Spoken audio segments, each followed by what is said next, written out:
Okay, I'm going to call this meeting to order so we can go through. I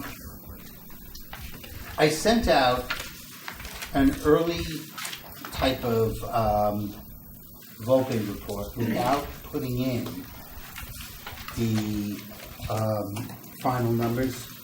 And I did that just so that we have a sense of where things are. I'm anticipating tomorrow we'll see the actual number. The fact of the matter is that while it looks like it currently is a 3.11% increase, because the grand list went down, even though our collection rate went up, it was 8.9, and then they subtracted plus 25 basis points was the actual collection rate, but the 5-year moving average actually went up based upon last year's. But because the denominator will be less, the increase will be more than the 3.1% if no other changes occur. So I handed this out just to start going. I also did some, adjusted versus not adjusted. One of the adjustments are that instead of having a net for Park and Rec, which is what they used to do, they grossed up the expense. They are now recording the expenses separately and the revenue separately. So while that's good, when I went to look at what the difference was between last year's revenue and what they're saying last year's revenue was in comparison, the difference is an even 500,000. And I want to delve into that a little bit more because I don't believe it was an even 500,000. So I want to understand what the adjusted number really should be. Was it a profit from their two programs? Was it a loss? And let's adjust it accordingly. But that's something we're going to have to explain when we go through budget time. The other thing is while the Board of Ed looks in capital as if they went up slightly by 300,000, we should remember that the Board of Ed had about 1.5 million that was bonded. So really their capital is really down this year by about 1.2. The Board of Selectmen may have also had one or two smaller items bonding. And so one of the things that I would like to sort of work on is over the last, I figured 4 to 5 years, go back and see what the original capital request was, and then for the Board of Selectmen and the Board of Ed, and then see what was bonded so we can sort of track what's going on. Because what's requested and what the taxpayers are paying for may not be in line. And yes, we do have two large building projects there, the cafeteria and the public works garage, but we could put those below the line. We also should be cognizant of things like the 300,000 that they just requested for the electrical panels, or really capital out of cycle. So I thought if we did that, it would be interesting to see what the real requests were and how those are tracking versus what we're bonding in there. So that's one of the projects that I'd like some assistance on. But since I'm not adhering to my agenda, I guess maybe I should go back to it. One of the things I'd like to do is there are 4 or 5 major items that are still not in this final budget. And I'd really like to go around the room and find out what everybody's opinion is of that, so that when we're discussing with the Board of Finance, we at least can say this is the consensus of the committee. And if it's split 50-50, we're going to tell them it's split 50-50, So The first one is investment income is currently recorded in the current proposed budget at $300,000, but in their year to date, they already have $267,000 of earnings in 6 months, and that really didn't have the full effect of 2 rate increases, one in September and one in December. So I'm sure their earnings are higher. And I'm going to pass it over to Bert on that because Bert met with Joan, and he can he's done some analysis and is much more adept at explaining certain things in this area than I am. Thank you, Jack. So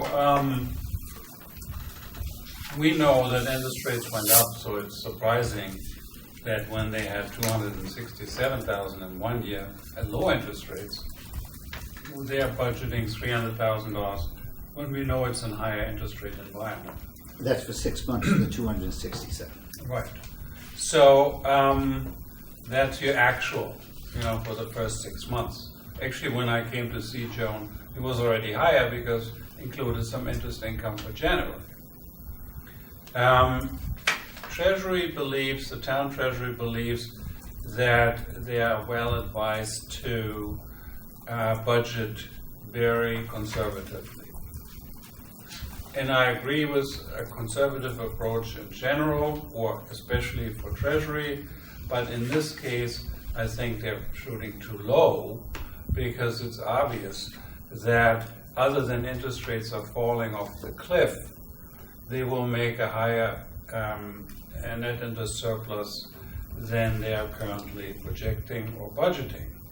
I also know, of course, that the Treasury or the Treasurer is an elected official, so there's a little bit of a tension between what the town can do and what the Treasurer is responsible, because the Treasurer is ultimately responsible to the taxpayer and her own constituents. And she has done a good job because we went back and looked on some of the situation in 2007 when the financial crisis just broke, and she took all the money out from the state of Connecticut short-term fund when that fund threatened to break the buck, which is what happens in the money market when you don't have a dollar for every dollar invested, you can't return a dollar.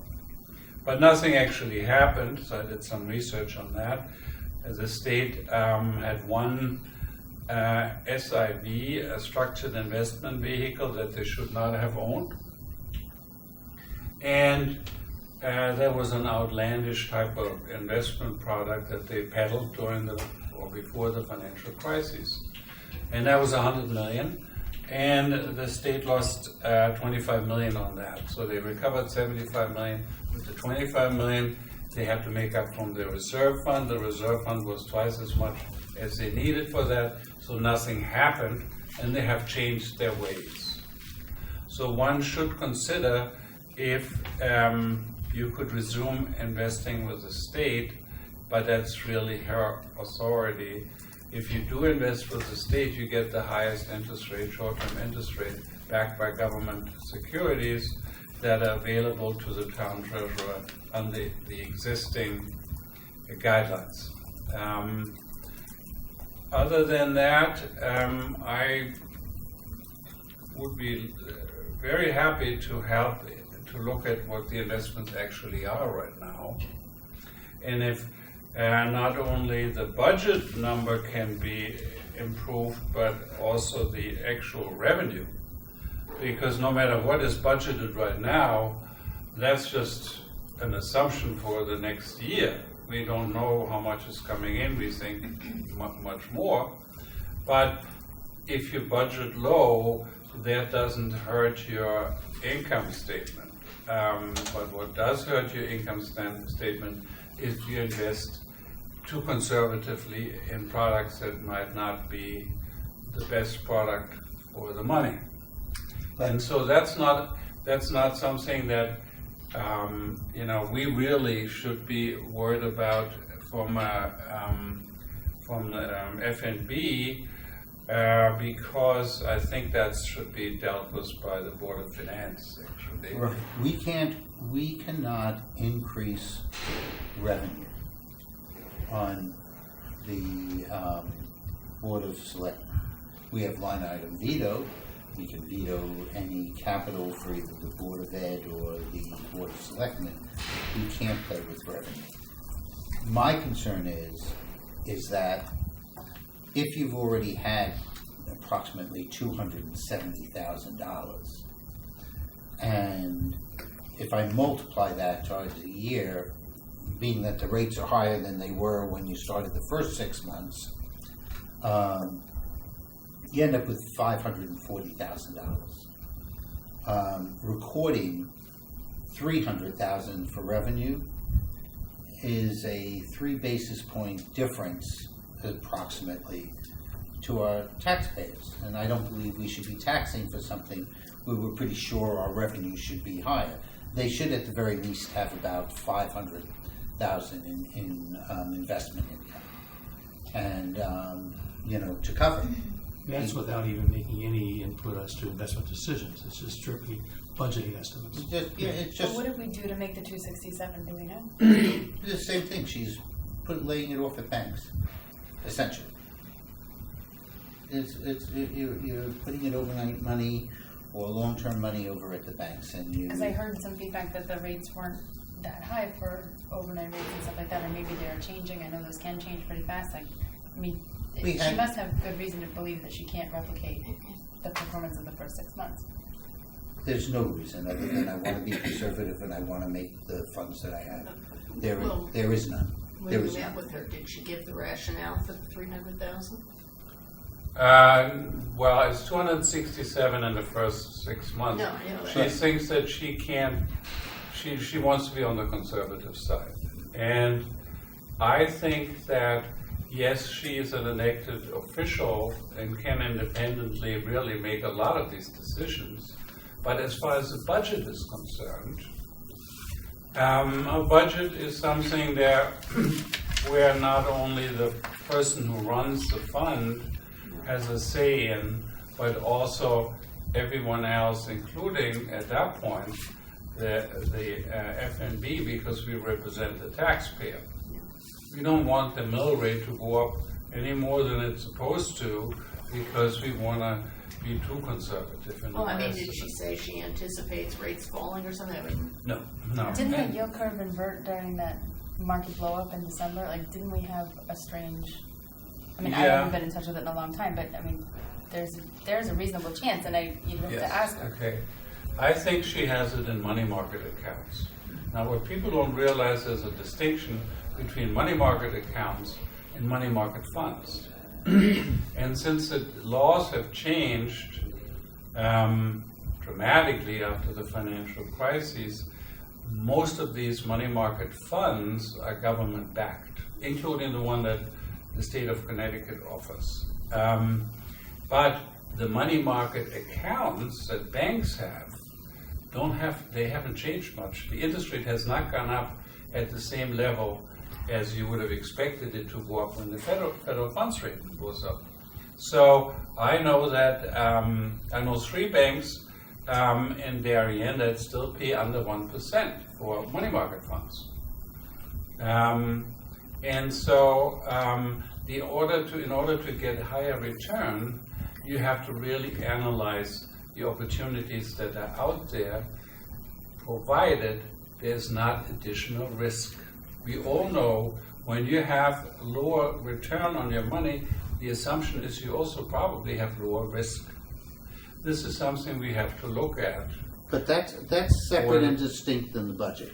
Yes. The Okay. fact is that I've spoken to several bankers that I know, and even when I was in banking, if the government is giving, when I worked for Chase, it hasn't really changed much based upon speaking to several bankers that are in this business now that I know that are still there. If a bank's going to drop $5 million, there's $5 million of U.S. securities that are securing that. That's just basically how it works. So I'm not worried about what the yield is on what it is. I'm just saying, come on. You have 270,000 in the first 6 months, and that was before 2 rate increases occurred. There's not, and we're not having great drawdown on our cash funds that all of a sudden we worry that the balance changed. It is not unreasonable to, at least at the very least, increase your investment income by 500,000. And it's just it's something that the Board of Finance talked about last year when they had a very low rate. It's just, this is 200,000 added on, and I bet you that we're probably up at 600,000 at the end of the year. But it's a budgeting issue, not to me an investment issue. So in essence, you're saying, like we would say, tell someone that they need to. Oh yeah. That if they needed to bring their budget down because we think they're spending too much, we'd ask them this way. We're thinking that you're asking you to make more money. No, I'm asking you just to record in the budget the money that it looks like. I mean, if the funds. I mean, she's in essence saying that she can only make 300,000. Well, that's what she said, and right. And so we're saying, well, you need to make more. No, I'm not telling her. You need to expect more because we need to budget more. Your estimate that is it's poor. we're both saying the same thing, but really, Okay. when you make a budget, when you say these are my revenues, you're saying this is how much money I can make you this year. Right. That's Right. what she And said. so we are saying that she understating it. is understating what she can make, and you need to make. Well, you need to increase that Yes. statement Okay. because the downside is that we're going to ask the taxpayers taxpayer to pay more basically money. pay more, Gonna raise and then now the we're going to pay rates. more, and they're going to make more, and now we're going to have a surplus. Right. And we want to try to get it as close as possible, not underestimate, not overestimate. Right. Now, what's the downside to overestimating in this situation is a question. We don't make as much as what we budgeted for. We didn't ask the taxpayers to pay enough to meet the difference. So what happens then? So you either have to find savings in the in one of the other accounts, in the Board of Selectmen account. Let's say you budgeted 500,000, you came in with 475,000. You either have to have 25,000 more come in other revenue accounts, which is altogether possible because you have building funds, other things like that, which are estimates based upon certain things, or we didn't record all of the state funds because we like to be conservative on that as well. And so we've made up the 25,000 because other revenues were higher. If the other revenues do not cover that, then you either have to take it out of the 400,000 contingency in the Board of Finance's budget, or ultimately look to cut expenses of 25,000. And since the Board of Selectmen and the Board of Ed, for that matter, have both been having surpluses at the end of their year, that is not significant. And worse comes to worse, if everything else fails, we increase an appropriation by 25,000 and take it out of the general fund, which is over the minimum amount that they're looking for anyway. But the fact is that the way I look at it is the same way that F&B has instructed very clearly the Board of Ed to be more accurate in their excess cost reimbursement. The various component parts of the Board of Selectmen should be doing the same. It should be a consistent message. Also, to your point, yes, the Treasury is a distinct operation within the realm of many other things that are going on. And I don't like to set up targets that are too high, because you don't want to induce the person to take more risks than he or she would be taking otherwise. But you want to have a realistic number that you think is attainable, and maybe leave yourself a little cushion. And also you want to understand how this number came about, which Jack and I don't understand right now. how are you gonna go from, and still after I talked to her, how are you gonna go from 267 in 6 months to 300,000 in 1 To year? only 300,000. Right. She is at 300,000 at the end of January, all right? So next year, she is recording the amount that we earned in January. What's in the budget is the amount that was already earned in January. And there's 5 months more of earnings here, and the run rate is higher than the first 6 months, if I was looking at what the run rate on this is. To come out and say that you're only gonna make 300,000, again, which you made in 7 months this year. It's just not I don't need to get into yield curves, anything else, I just need to look saying, interest rates aren't significantly changing. If anything, even if they do a little dip now, they're going back up. That's what the Fed said they were going to do. So, and there's no big run on our cash funds right now. And if there was a big amount, then we'd probably do a supplemental tax to replenish it. So if there's no changes in those funds, I don't understand how you can record what you made in 7 months for the next year. I mean, that's really my simplistic explanation of it. Yeah, it's a point well made. I think the unknown factor here is what the investments are. We have no way of knowing what the risk is, and there They're minimal risk. but we don't know those facts.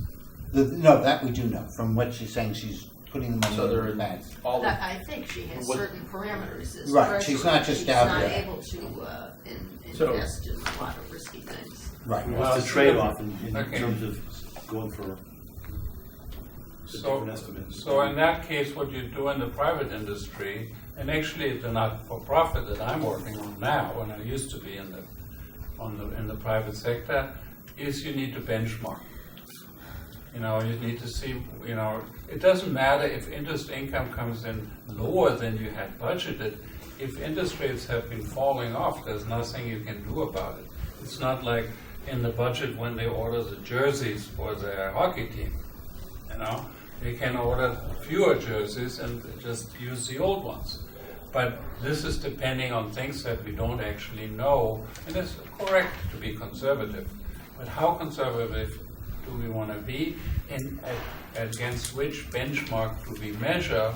And I think a good benchmark would be the one that I mentioned earlier, which is the government-secured short-term interest rate that the state of Connecticut offers. And you don't have to put your money there. Don't give it to Hartford, but that's a good benchmark. Okay, and they're paying 2.46 right now for short-term money, and that's high liquidity, daily. You can call it daily. There's no better liquidity than that. And I don't think anything that has that type of quality credit profile where it's backed by government securities. Yeah, and this is where actually Bert and I differ a little bit. I'm not interested in the policy. I think that's a Board of Finance issue. We used to have an investment policy committee in this town, and it went away. To me, what investments and what the internal policy is, that's a conversation between the Board of Finance and our treasurer, who I think does a very good job and was very wise to move her money out when she did in 2007. And so my concern is strictly budget.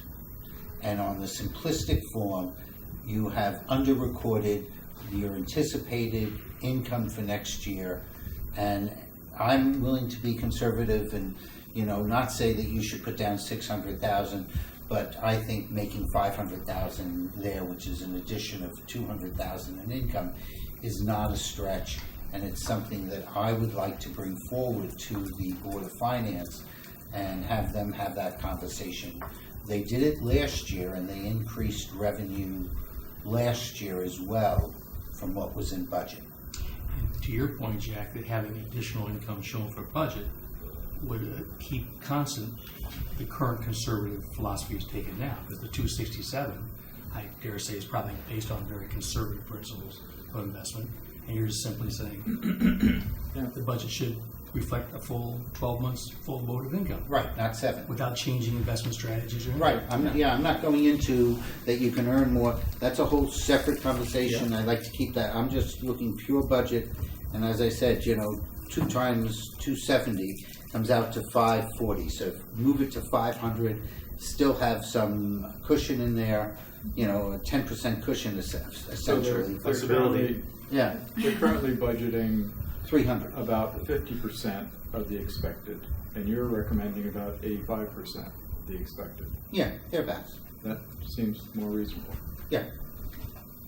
So, I mean, if we agree, that's something I'd like to be able to move forward. But, She's elected, and there are parameters in terms of the types of investments. I'm she fully can aware. do. She does a good job at it. I feel more comfortable saying, we feel that the number right now looks low to us.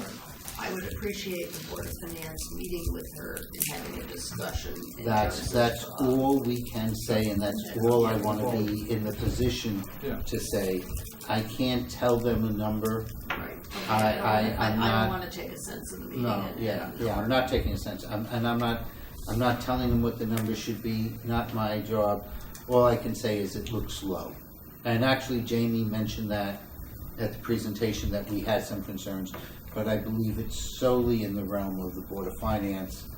But I'd like to be able to say we'd like you to look at this and, go a little bit further. And if we have a consensus here to do that, then that says that it's not just Jack and Bert going in there, but rather the committee feels that this is something that should be explored by the Board of Finance and see if a modification should be made. Because I think Joan does a wonderfully conservative job and is definitely within the parameters. And had they not have that reserve and she stayed in, towns would have lost money. And Joan saw that and moved the money out rather quickly. And I think that was better to be doing what Joan did than worry about if you're making 10 basis points more. So.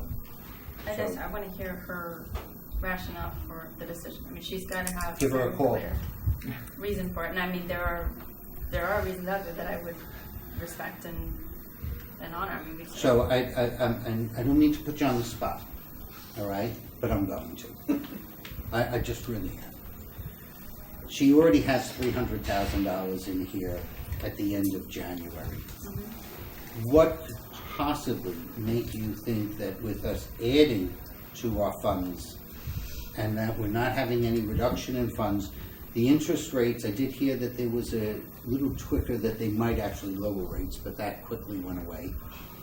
The Fed has said they're going to raise rates probably 3 times this year, all right? So they haven't done that yet. We can assume at least 2. I'm trying to understand what rationale she could possibly give us. well, I mean, this is for the fiscal year beginning, July 1st? Yeah, So it's still several months away, and it's for 12 months beyond that. I mean, there are geopolitical events that could happen that would cause our projections to change dramatically. I mean, I'm not sure I'd bet against it. Like, the world is changing really fast. so And the Fed is so wishy-washy. I'll tell you what, pay my taxes on the So, $200,000. Jack, also, aren't we talking about the investment income from excess cash balances, Yes, which can fluctuate? It's a cash flow issue, and she may have a better idea of what the timing is of when the cash will be spent one, and when that goes up or down. we should, this is the interesting aspect about what we're investing. We have balances, and Martha, slap me if I'm wrong. Far away from you. I'll do it for you. The fact is that you can't look at what the general ledger cash balance is, because we have other accounts similar to, that we've taxed for. So we have a capital account that we're not bonding, we've taxed for it, we've collected those funds, we haven't done the project yet, those funds are sitting in the bank, but they're sitting in the capital reserve account. So the total amount of funds that we have available to invest is typically far greater than the fund balance in the general fund, because it's all of our cashes Not together. all, right. So it's not just what we're getting in. Besides that, we tend, other than we had the little flip last year when people were trying to prepay their taxes in December to beat the rush. The fact of the matter is we have a very high collection rate. I mean, we're collecting 99% of our taxes, so we're not really experiencing too much of a cash flow problem here in this town. So that's what I'm saying is that in order to earn this amount, even at 1%, we're sitting there with some rather substantial funds out there. So it's really, we're looking at the risk of if, we'll just use the 200,000 as a number, saying that's what she has to come up to. Right. But we're looking at the risk of if we leave it where, if she were to leave it where it is now, all the taxpayers are going to pay a little bit more, pay more now. We may end up with excess cash. The risk is that if she is a little more realistic about her budget, that something traumatic happens or doesn't happen as expected, and then we have to come up with $200,000 at the end. And what is that risk? I mean, is it pretty taken care of by all the other things that we're managing? And so we do have a general fund balance. We're Yeah, going to be so talking about that. I mean, the general fund balance is, as an example, we appropriated and taxed last year for $98 million for the school budget. The end of the year, the school returned $700,000. So we tax for that. That $700,000 goes into the general fund. We have, and there's multiple reasons of why that occurred, and there's a little extra funds that came in on the Board of Selectmen side. So every year we're typically, because we're not going back at the end of the year and redoing an appropriation for the Board of Selectmen or the Board of Ed, which we would have to do if they were over their appropriations, every year we're contributing more into our general fund. So our general fund is building. So when something of a smaller nature occurs, then you make an appropriation not by taxing the taxpayers, but by making an appropriation from the general fund. so our risk is low. Yeah. Okay. It's not like the state of Connecticut where they have a budget and 6 weeks later they have $200 million adjustments. And then another 6 weeks later they need another $200 million. This budget, the way you look at over the years, is right on the money. And that's because there's a lot of time that goes into this. We are discussing this since January now, and people have discussed it before. So that, and we spend another half an hour on maybe $200,000 or $300,000 that we think should be added to the revenue side. So people have spent a lot of time on that. And people are doing a tremendous job, at least compared to Hartford. But that's another benchmark that we don't want to really look at. No. She's currently, her run rate is to make 700,000 annually if you were to multiply times 12. So even if it has a minor rate. But that's what I'm saying. If we want this mill rate to go down, then she should take another look at this number, and that if she does raise it a little bit, the risk that it doesn't work is not high. So okay if we ask her to raise it. Or at least take Explain the rationale. explain the rationale and the Board of Finance, it's their decision. Included what we're gonna do, so. You expressed it well. Sense.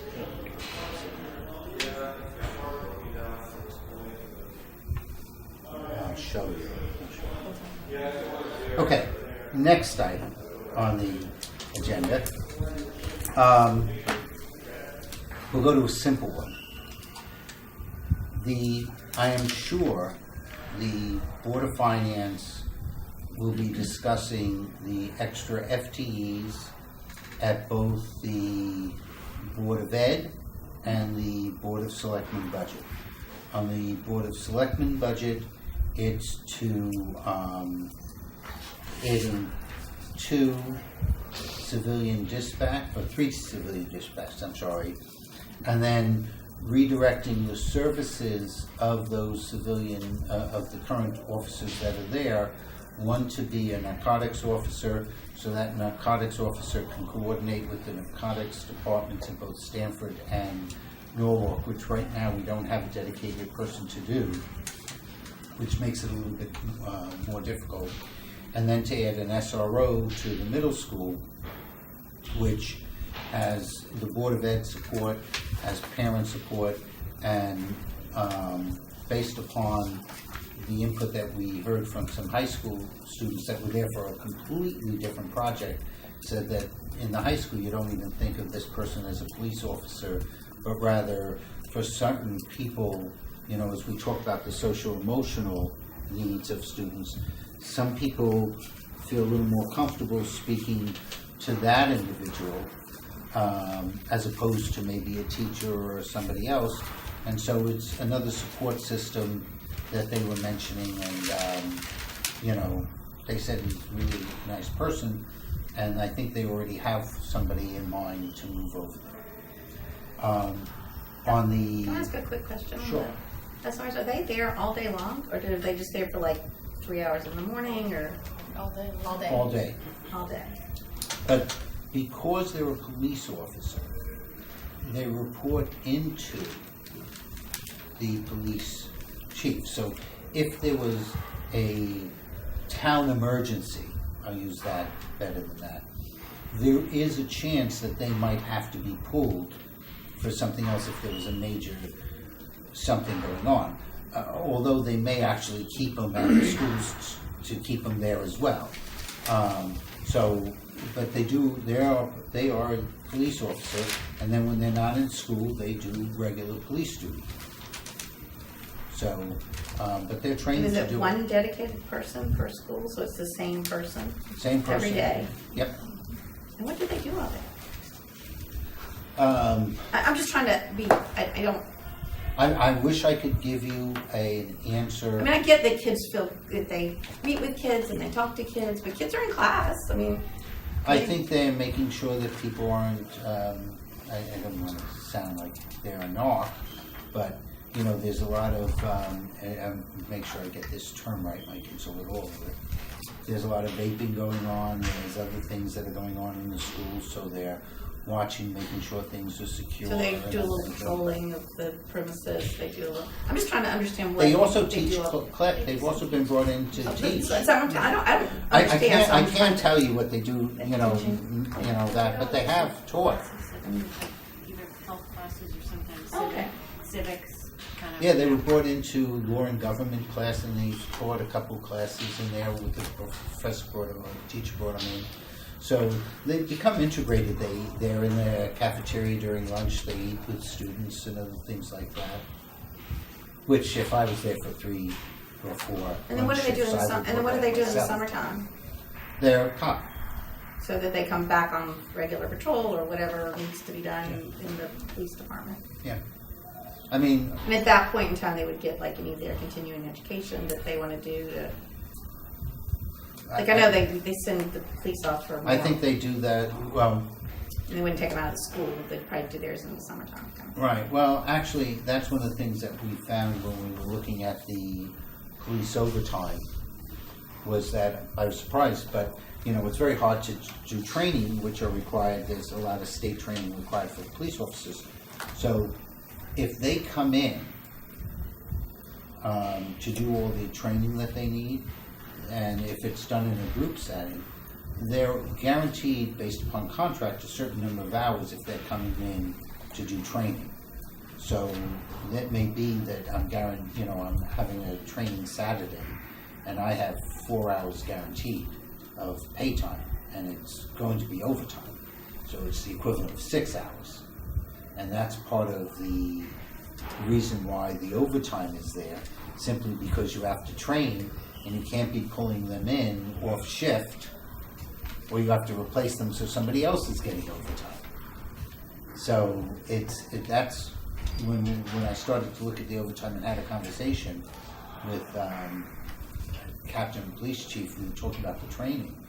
And I think as much as it was almost that I calculated roughly that a police officer's salary is approximately 105% of their base salary, because they work, well, it's probably a little more, it's probably about 107. But the amount of hours that they have to put in with training comes to be about 105% of the hours that they're supposed to work. And since the training is done typically, off rotation, then that's time and a half. So it's just a nature of the beast. And there's some crazy people who have suggested that teachers carry to school. I think I'm much more comfortable to have a police officer there who knows what he's doing. I'm not having that conversation. F&B, we Very off agenda. I'm putting that one in the bud because everybody has their opinion on that. But I wish I could give you more information. And then the narcotics person becomes a full-time narcotics person? Yes. What's happening in the narcotics, from what I understand, I have a friend who's a detective in Stanford, and very close friend. And most of what's going on, especially in the narcotics and the recognition that there's an opioid and what's going on with even the other drugs that are out there, it goes across several towns. So whenever there's an investigation, it's probably involving 3 or 4 towns, as well as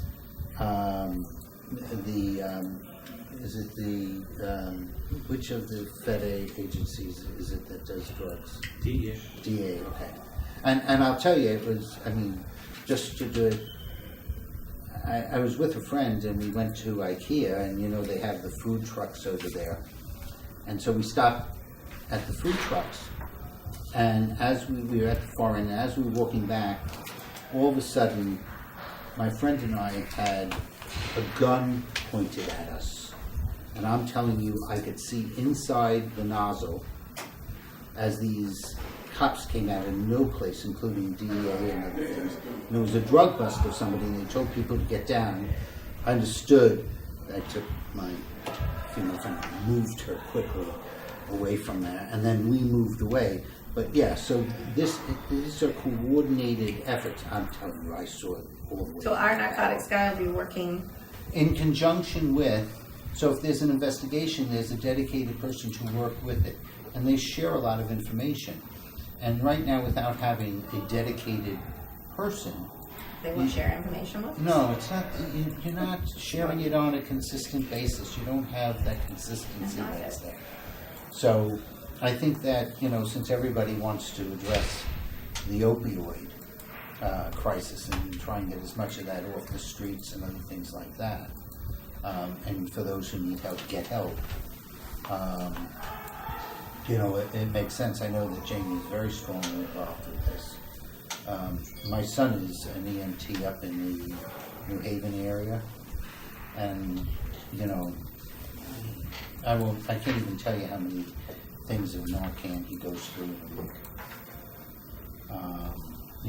So he said to the people in some of these inner cities, it's how somebody might think of taking some Tylenol is what they're giving out Narcan.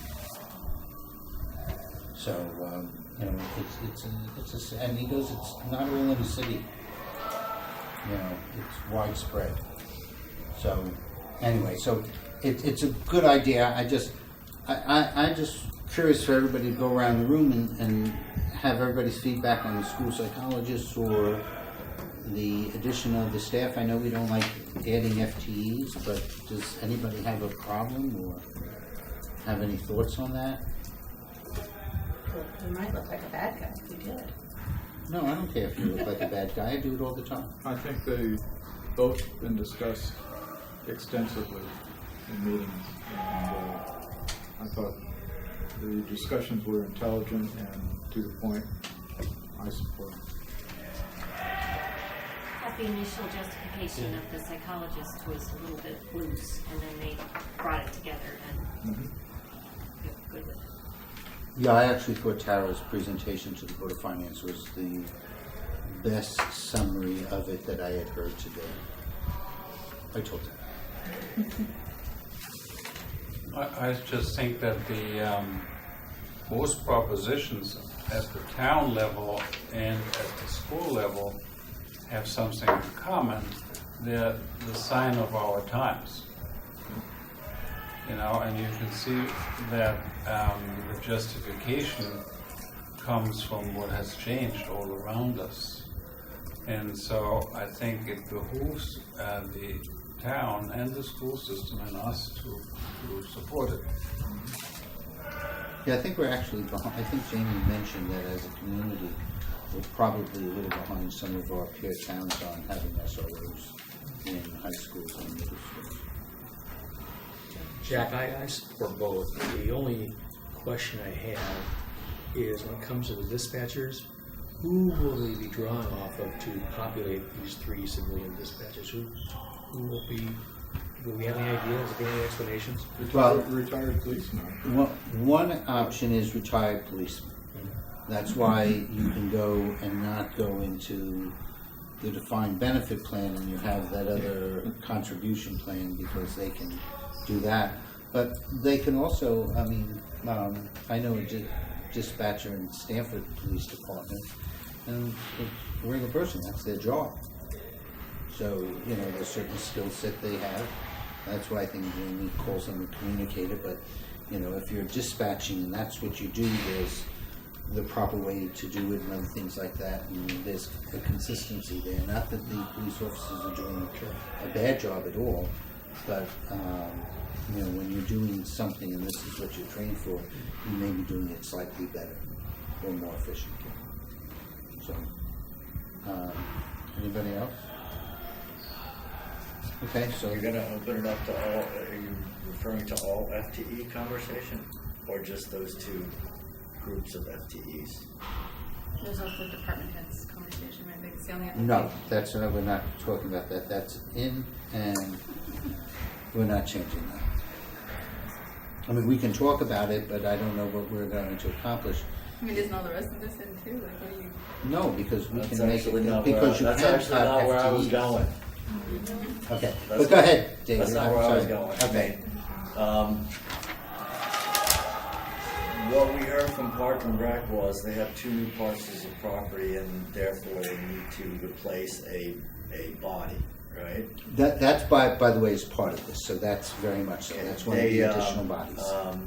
You know, for the psychologists, they provided us the amount of hours that psychologists spent doing each various task to justify the fact that there was a shortage of manpower to fulfill all of the necessary tasks that needed to be accomplished.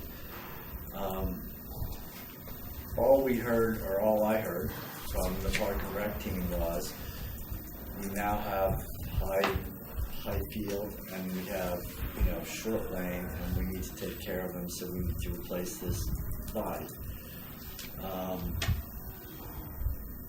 I still think that it might have been a cheaper option to do something with providing overtime to the existing employees, because during the time period in which Highfield needs to be mowed, it's going to be light until 8 p.m. and it's in a place where it's not going to disturb any residences, so they can mow till 6 o'clock, and my understanding is those guys get off at 4. So offering, you know, overtime or those types of things, or finding a seasonal part-time worker in lieu of a full-time employee seems like it might be a more efficient way to go than to end up with the benefits and the healthcare benefits and the pension of a permanent employee, especially since we didn't see, there was no documentation that said our guys are currently working 55 hours a week, and, you know, here are the types of things that they're doing, and you can't possibly keep up. I didn't see anything like that. I echo exactly what he said. And didn't short lane get cut? Yes. The improvement to short lane got cut, but there's still some maintenance. They They make still have grass, but A very small amount of grass, and I guess picking up any trash or that kind of thing. I think you raised, I think you raised some very valid points. And I concur with that. I agree too. Same. so the consensus is that that's something that we might want further conversation and discussion and review. And Jack, I'm not going to comment on anything to do with the dispatchers and the police, but I do support the psychologist. Yeah, I think, I don't support where they're accounting for it. I'm a dog with a bone. I'll deal with that next year. But I do concur. I also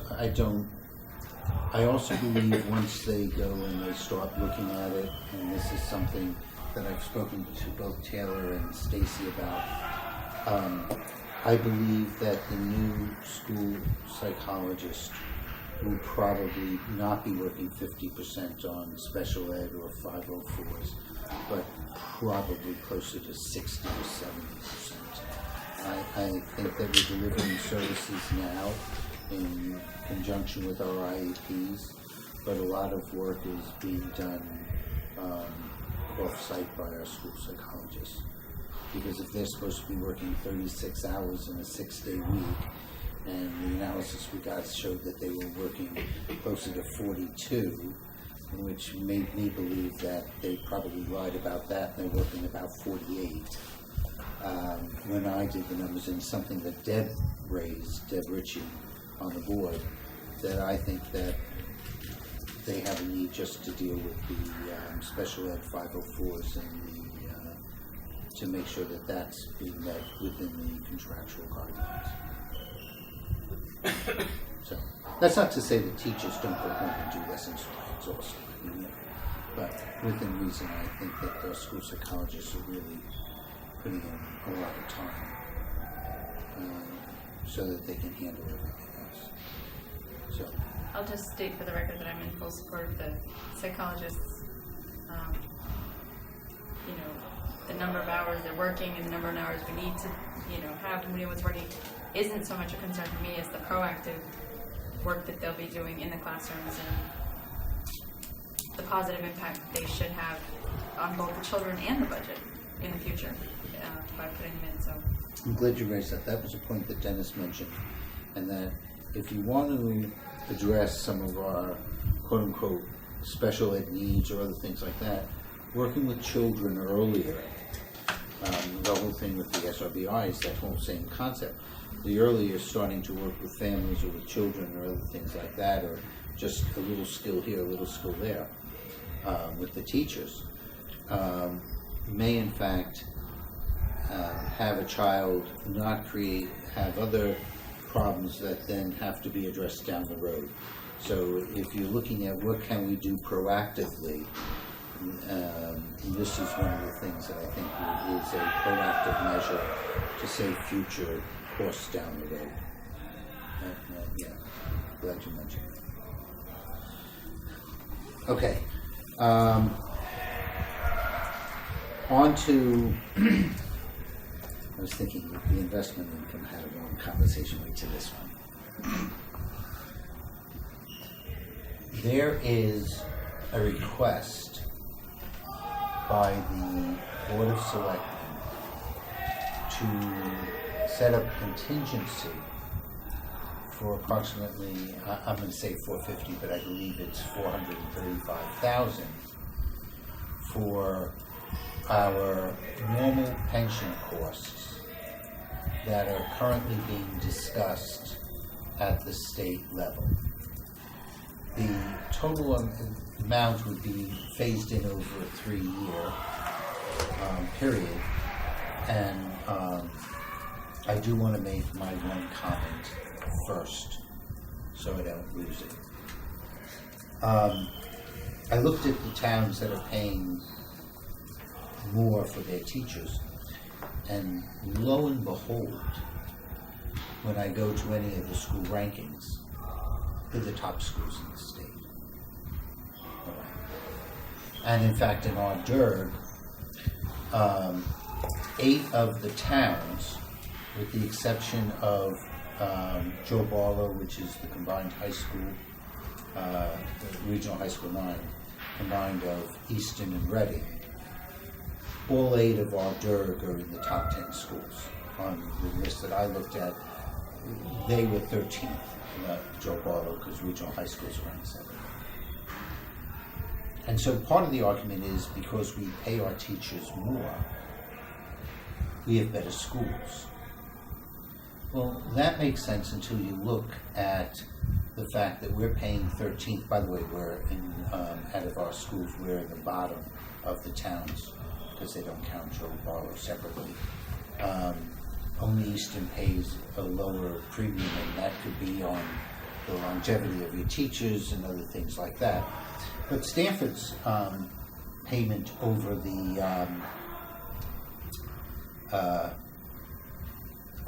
median rate is 25%, twice what we're paying.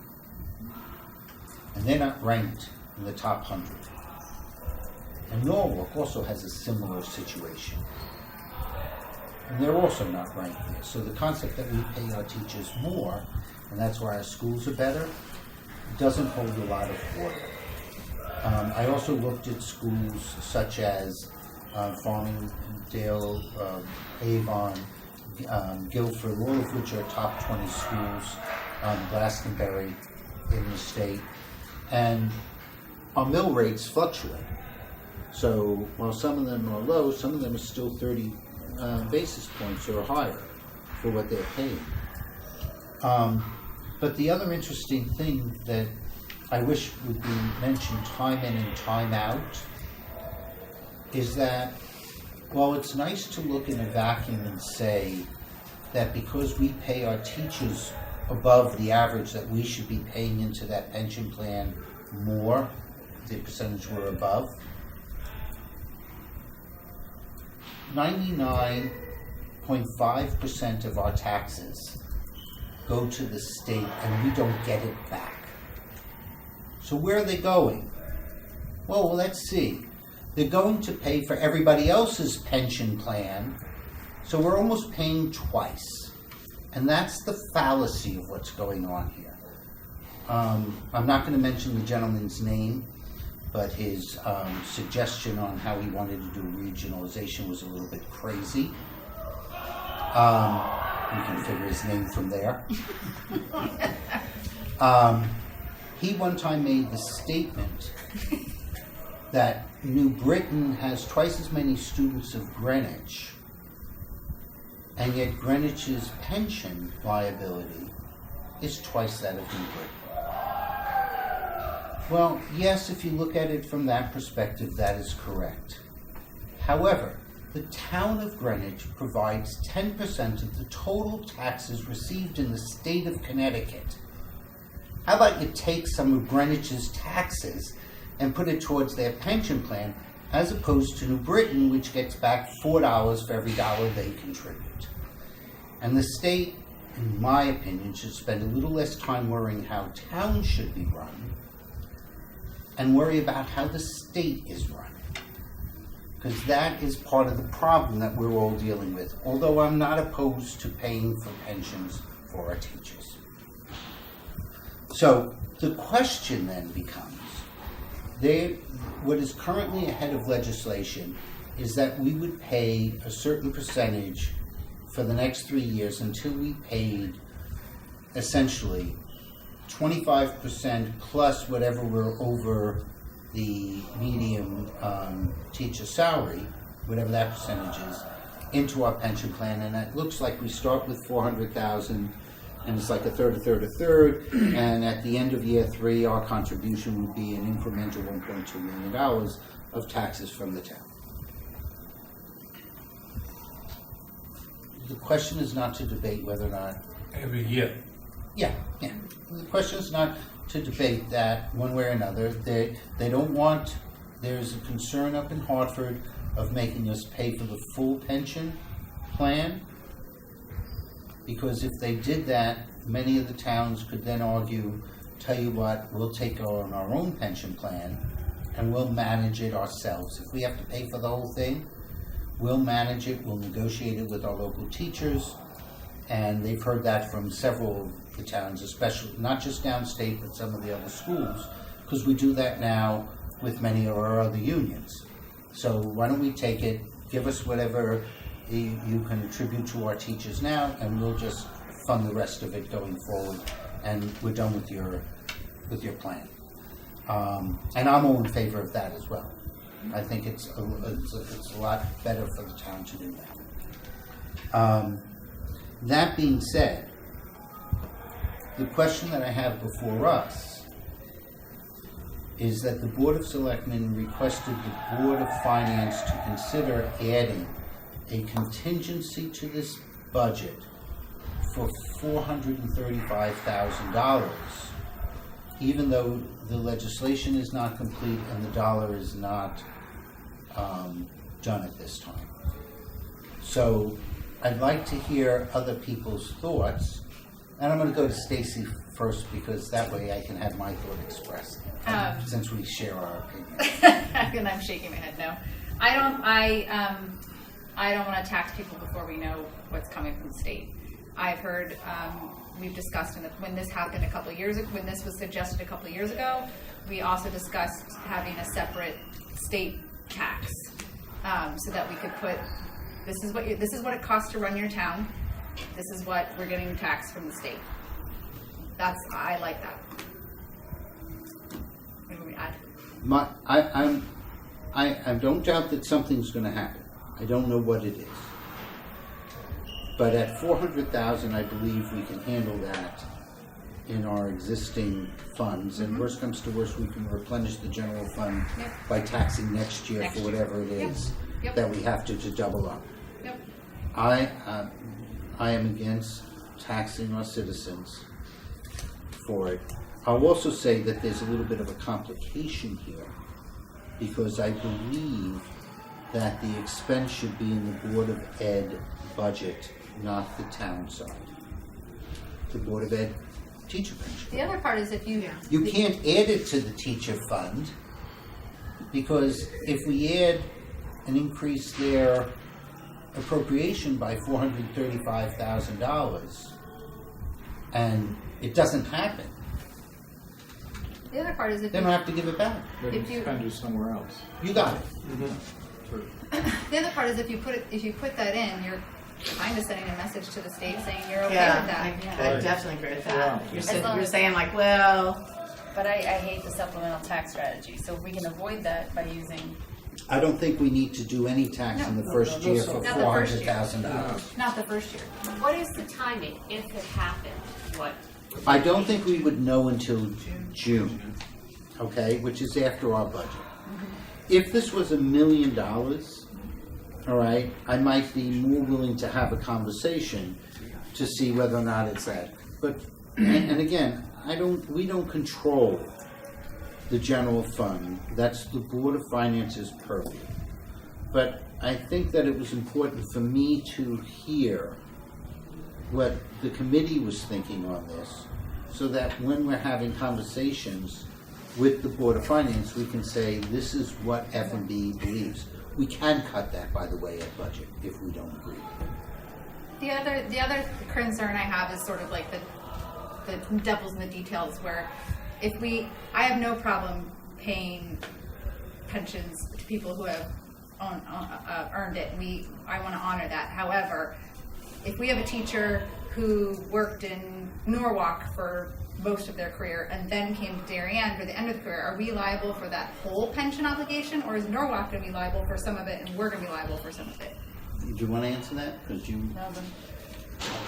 I had the same concern. Yeah. We're doing normal pension costs, so we're only dealing with the pension costs associated with the current year, Okay, not prior pension. got it. All the other ones were going to be an actuarial mess to try and figure out Right. if somebody worked 10 years in Norwalk and 10 years in Darien, but you underfunded the 10 years that was going in Norwalk, how much Norwalk owns of what's going on versus how much Darien owns on what's going on. Right. The other thing that I would love to see, and Dr. Landon said, oh, they are paying 7% in, I would like to see the state, for new teachers, have them have the availability to pay Social Security, which they do not now, so that they can draw down on Social Security, and that would reduce the pension amount. They get a significant amount of what their salary is based upon the fact that, and I think they can get as much as 75% of their final 3 years' earnings, but it's also based upon the fact that they could have made a reasonable salary, and instead of pulling $30,000 out of Social Security, if that's close to the max, they can't. So they're not eligible for Social Security. And I know a situation where a woman's husband passed away and he was on Social Security, but because she was a Connecticut teacher, she was not allowed to take the spousal amount. Wow. Right. That's a little, I mean, So, her as a teacher, hers is she's separate, but that was his Social Security. Yeah, Shot she didn't pay that, Any so other she's not person- entitled, but I we don't understand why she didn't do it. referred, Yeah, not his benefits. we referred her to a close labor Oh, attorney yeah. friend of mine. I would definitely do that. But yes, so that's how crazy it gets. But I believe that teachers, well, new teachers should pay into Social Security, and that would change what we have to fund in pensions. That's It's- not, it's- I that's don't not think even a there's any conversation dissenting being had, opinions right? about No, that's the problem. That's not even a Jack, conversation we being would had. have to pay the employer portion of Social Security, That's fine. okay? Just so No, I understand there's expense to it, but it's, 7%. yeah, but, Yeah, South Carolina yeah, but does. there's an expense, Yeah, but South it's not Carolina. 25%. I mean, my mother was a teacher her entire life, and she draws Social Security. If it matters where you work. I don't know My- what, I don't know what the, Friend's mother was What in state New was Jersey she and in? didn't need anything. yeah. I New just- York Well, but State South was Carolina is another kind of. New York Yeah, right. teachers paid into Social Security, and both my parents were educators. My mom taught in New Jersey, Florida, and New York City. My dad taught in New York City. They all paid in Social Security. They got Social Security. Connecticut's one of 6 states that Yeah. opt out. Yeah. Yeah, Jack, that's first, really I bizarre. concur with the Yeah. analysis that this might actually enable the legislation we're seeking to avoid. Okay, so, Wait, I have more. Given that, Okay. Go ahead. No, go ahead. No, you can go. no, you go first. I'm gonna change the subject slightly, so go ahead. I was gonna say this also. I also put this in the category of ECR and the investment income conversation that we're taxing people for overtaxing. I was just gonna say that this isn't the only proposal coming from her for the getting packages, right? So, I mean, if they pass like Car tax. the vehicle tax, Yeah. exactly, like that's gonna blow a huge hole in our budgets, and then we're gonna end up right with the supplemental tax. Most I assume. probably, I would assume. So then this just gets rolled in with that. I would agree with you. That's we had that conversation earlier today, Mike and I, that if any of the other things that could affect us down the road that they're talking about, then, and this happens too, then it can all get rolled into one. But if we needed to replenish the general fund, we could just add it That's the next year. next year's tax and say we're adding 400,000, sorry about that, guys. Yep. But, so, I think the last thing, did I cover all the budgets except for one? That was the, I'll deal with it in 2 ways. Is there anything in capital, at either any project in capital, on either the Board of Ed side or the Board of Selectmen side, that somebody has any would like more information. How's that? That's a better way to put it.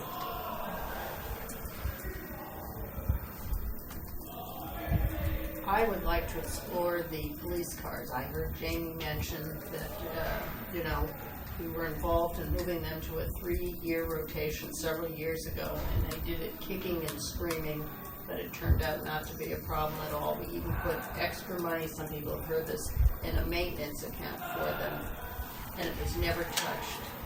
I would like to explore the possibility, I guess they're asking for 4 cars, at least trying to limit it to maybe 2 cars, because it's not only the replacement cost of the police cars, but there's a very significant upcharge in transferring the equipment every time. So, there's no doubt down the road, Darien is going to get less and less money.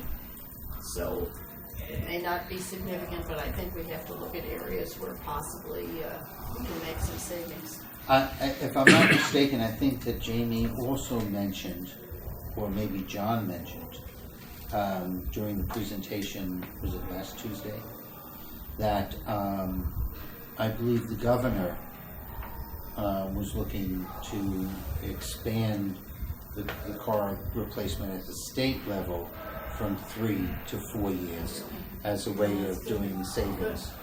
So if the governor is thinking about that, and I'm not saying that everything they do in Hartford is right, but they do get some things right. And as I said, 90% of the legislation is voting for kittens and puppies, so they get all that right. But that's something that I think is worthwhile of them exploring. I think Jamie also was interested in exploring during the budget process the fire engine replacement, because there were some years that we were seeing if we could adjust that. One of the changes that we've suggested this year,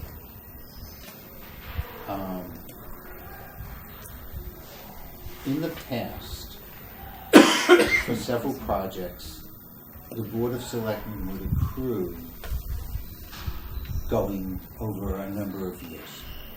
So they have a $200,000 project that they know they're doing in year 4, and they would accrue $50,000 per year. Instead of, when the project is ready, come in and say, we have this $200,000 project. And it's something that has been done here in this town for probably 30 plus years. And the concept is to smooth the capital.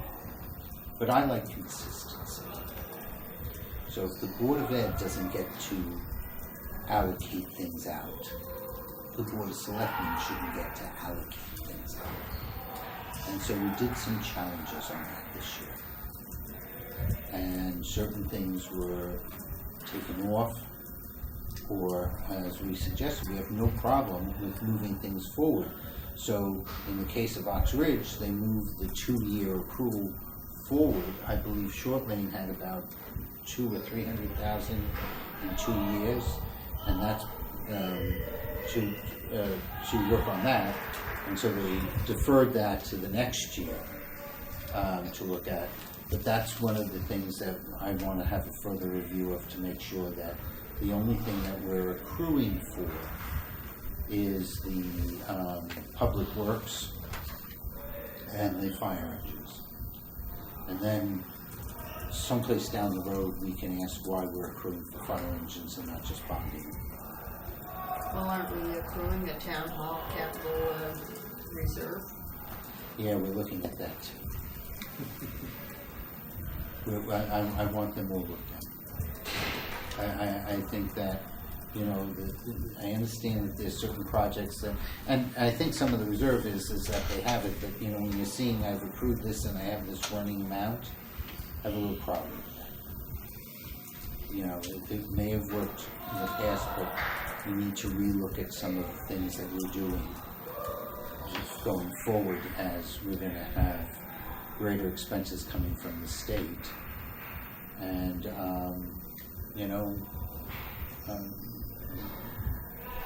people are concerned about having rising taxes.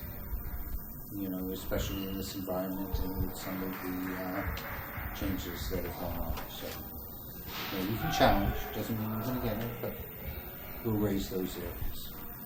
So, is there anything else on any of these budgets that? Yeah, I have one item, Jack. When we first discussed the healthcare cost for the town employees, we didn't know what the amount would actually come out to be because the negotiations had not concluded yet.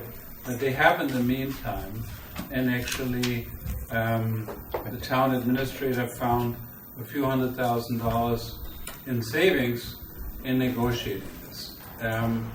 We also heard from the Board of Education that the administration is negotiating their health care package, and that's supposed to be done by early March, if I remember.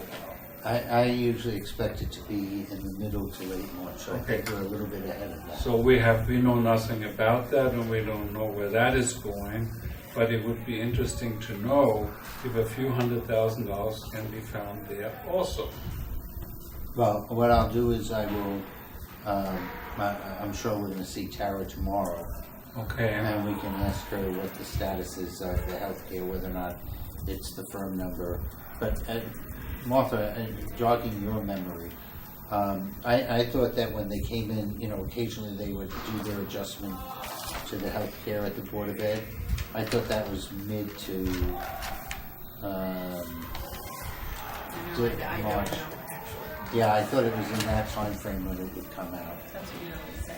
Yeah, but it doesn't mean that it comes every year. I mean, that's the thing. Sometimes this is the estimate. It is what it is. So. Two things that pop into my head when you started talking about healthcare. One is you had initially started talking about the state plan as opposed to buying it privately. And is there any prohibition on leveraging the purchasing power of the combined town and schools in terms of negotiating pricing against the likes of Anthem or whomever it may be? Because the bigger the pool of bodies you have, the better it is for the insurer. That has been raised in the, what's that? The shared services. Thank you. The Shared Services Committee. And That's at the state level? No, that's town level. Okay, all right. Based upon from what I understand in the past, okay, the town would save money and the Board of Ed would be killed. Because the composition of the Board of Ed, of the town employees changes their mix when they go out to bid. It's an older group. I mean, we have cafeteria workers that are 80 years old. It skews the risk pool negatively. Right. So the town saves a little bit of money, Which makes sense. but what the Board of Ed loses may be bigger. I haven't seen any of the final numbers, but that is the rumors that I have heard every time this is looked at. I can't say that I've ever seen any analysis. Nobody, far too unimportant for them to show. And it was the library that went on the state plan, right? And they saved money doing that. I believe they did, but again, I think that if you looked at the library for their employees, the skew of the pool is younger. I would tend to believe that you have why am I talking? No, that's Go ahead. No, and also when somebody comes on, the assumption is that person is single, because a lot of them are. Yes. That's a different. Okay. Right. So yeah, I think it's interesting that the library pool and the Board of Ed pool is probably more similar. You know, with how they're composed of that.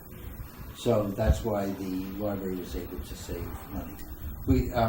Is there any discussion other than the library came up with the smallest increase of anybody? Okay, done.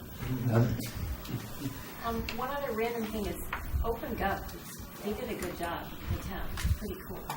And I think increasing, going forward, it's going to be a benefit to all of us to be able to go on there and do those, manipulate the numbers. I would like to see OpenGov have the line items that it doesn't have now. Because I think that gives us more analytical as well as quarterly updates on where we are in spend and other things. But I do think Kate did a really good job there were a lot of adjustments that went on, but I told Kate that I personally thought she did a very good job in the budget. One of the things Kate did was exactly what Taylor was doing on the Board of Ed side, which is looking at what the original budget was and then seeing what they spend.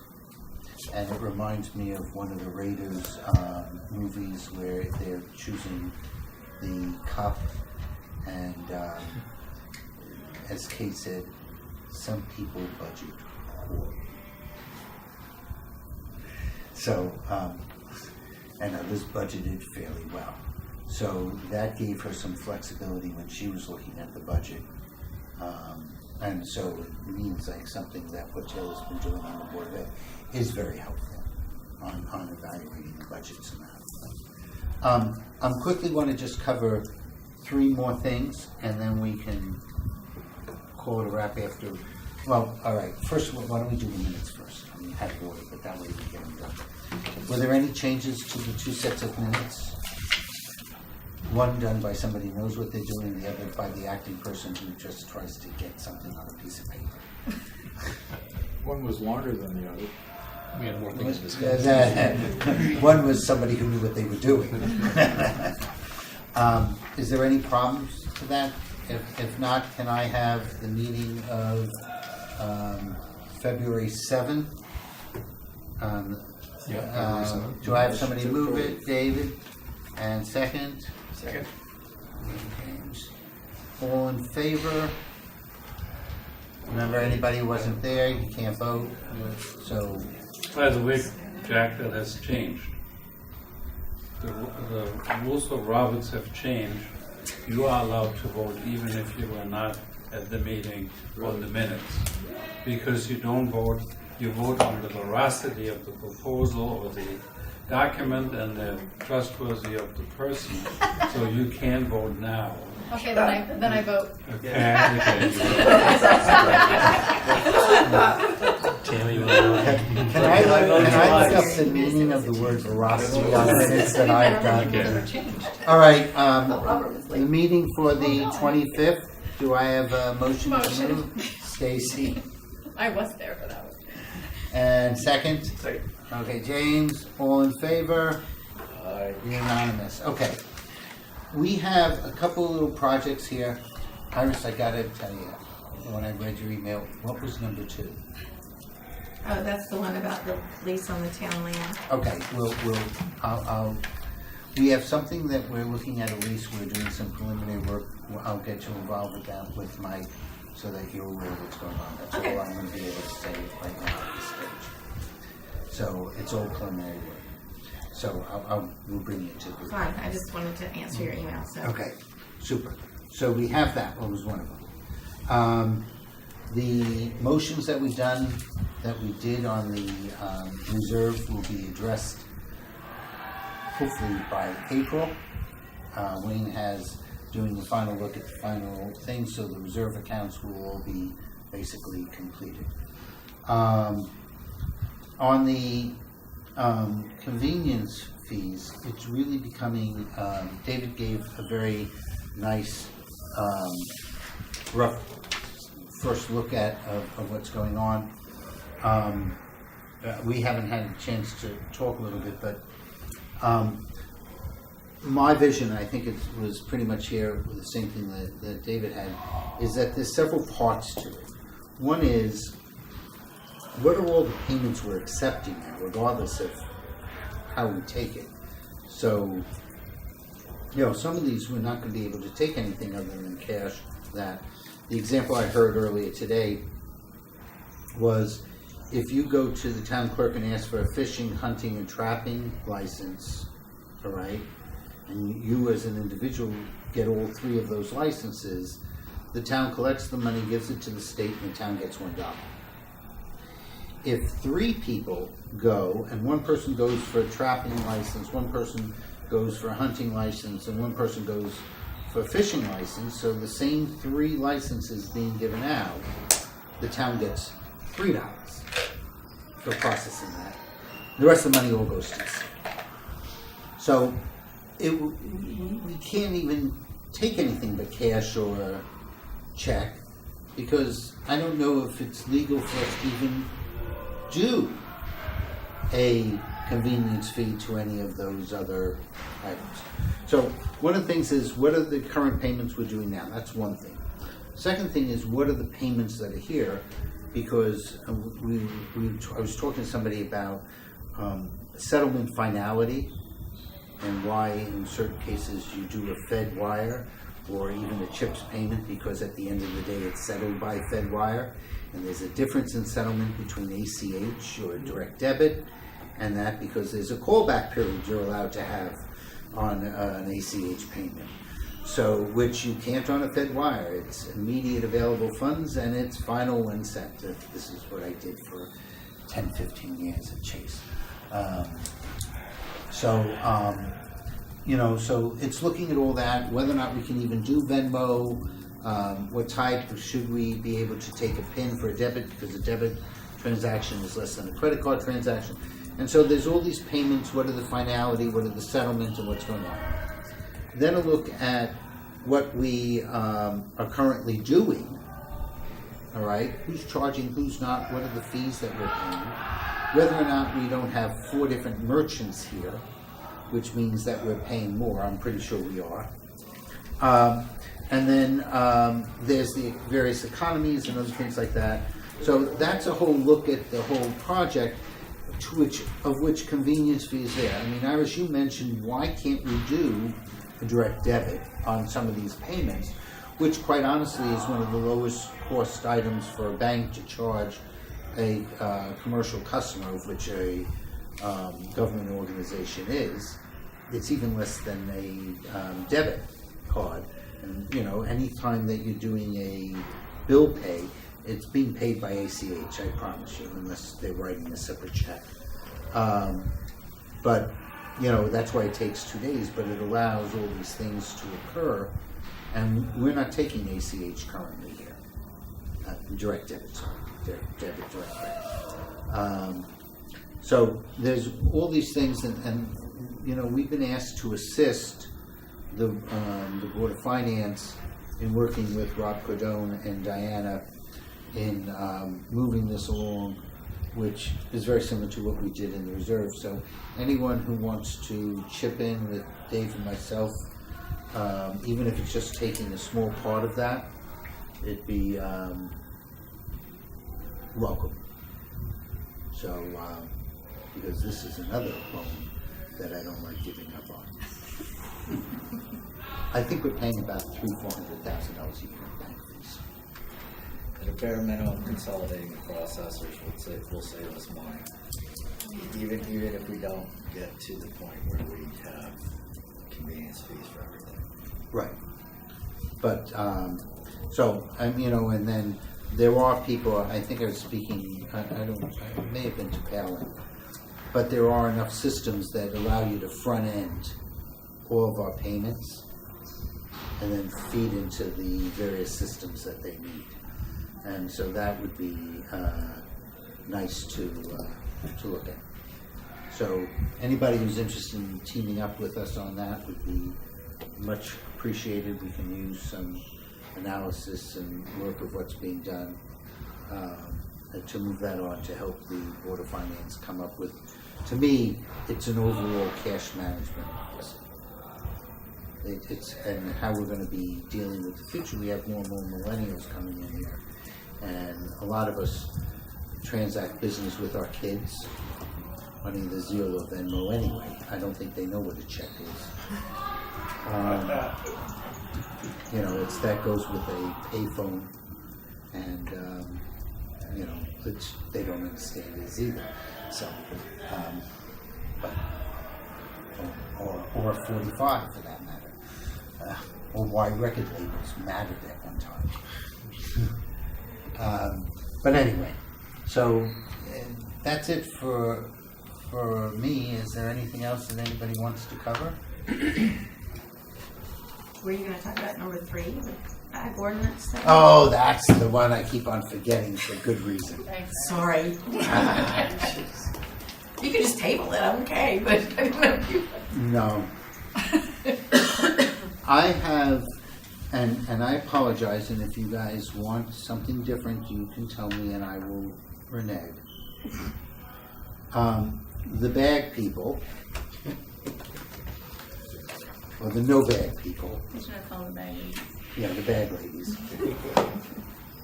requested coming to our committee to discuss their version of the bags. I said no.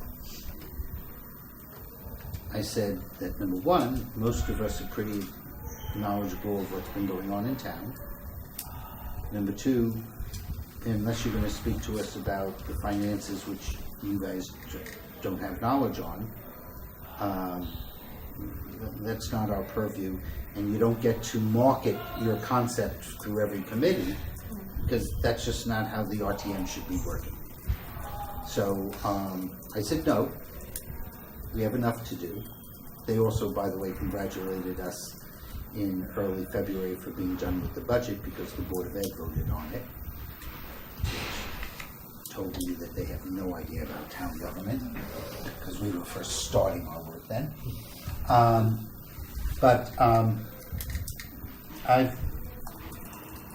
There are some interesting things going on. I am going to give out the ordinance as I know it today. I'm interested in any and all comments of a financial nature on that. I've already passed on to Kate that if the enforcement is done by a volunteer, and this volunteer then becomes an agent of the town, if they are an agent of the town, what is our liability? Should they get into a car accident? Or should they disrupt a business? Or who's going to do the training? What? A fist fight over the bags. Yeah. I mean, not that they're going to do that, but this isn't just a volunteer like any of us driving back and forth to an RTM meeting because they are enforcing something which is totally allowed. In my limited legal opinion, they were an agent of the town or would be perceived to be an agent of the town. And that has a whole bunch of legal questions associated with that. And based upon the initial answer that Kate gave to the Public Works Committee, I restated it saying, no, can we check with our insurance? Because I'm not even sure we can get liability insurance coverage. I don't know how such a person would not be. The basic agent principle law is based on perceptions. Well, how do people perceive a person, and whether or not they have authority to act? And they do. They can give a ticket. Well, they're an agent of the town. Boom. Yeah, right. There wasn't. I knew they were, even if they weren't going to give a ticket. But now that you can give a ticket... If you give a ticket, then you're acting with the authority of the town, and you are an agent of the town. Right. So what is our increase in our liability, our coverage on automobile? And do we understand what the other towns are doing about this, too? Are they absorbing it into the town, or do they have volunteers? They have because it has been passed, a version, in several other towns around us. Okay. So we don't have to recreate the wheel here. You can kind of find out what they did and see if it's similar to us. So certain towns coming from the state too. But it's kind of in flux at the moment. Certain towns are using existing staff, such as Norwalk and Stamford already have a bigger staff in order to do certain enforcement of it. But I will give you my I'm trying to think if I should. I know what you're doing. I don't care that Norwalk and Stamford has passed a law demanding, instructing businesses to charge cents. Louisiana just passed an anti-abortion law that is virtually the same as Texas that got kicked out. Bad laws are passed, and they know that they're a bad law.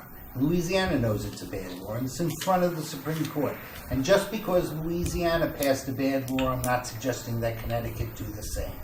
Hence, just because Norwalk and Stamford have not dealt with what the Stamford attorney told them to do, I'm a little bit concerned on how the 10-cent charge.